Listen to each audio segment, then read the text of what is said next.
Direkta interview agad. Pag tinanong, baka hindi pa pumayag eh.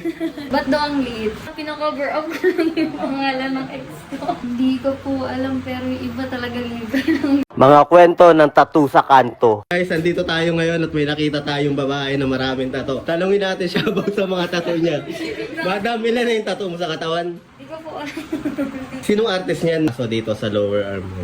Sila ano po. Ito taga-pila. Sino sa pila? Limot ko na po na yun. Sino artist mo, madam, dito? Si Garbel. Taga saan yun? Taga Santo Angel Norte po. Anong meaning nito, madam, ito? Sagot name ko. Itong butterfly, sinong artist niyan? Si Lalo din. Pero karamihan ng tattoo mo kay Lalo pala, no? Bago lang. Anong meaning niyan? Pinakover up ko lang yung pangalan ng ex ko. Ah, pangalan pala guys ito ng ex sa may ano mo, cleavage. Sino artist niyan? Si Garbel din. Maliban dyan, madam, may tattoo ka pa? Sa likod, sa balakang. Ah, ang dami pa pala, no? Anong meaning nito? Memo Pwede makita. Ito sa likod. Ito sa likod. Ilang taon na to? 2 years ago. Ilang taon ka nung first kang tinatuan? 15 po. Maliban dyan, madam, may tattoo ka pa? Ah, pwede pong makita. Pwede naman. Direkta interview agad. Pag tinanong, baka hindi pa pumayag eh. Ah, sino artist nito? Parehas po si Garbel. Out of nowhere ko lang nakita din. May tinabunan yan. Wala naman.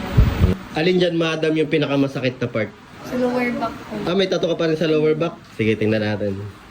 Tita ba? Ayan. Sino artist nito?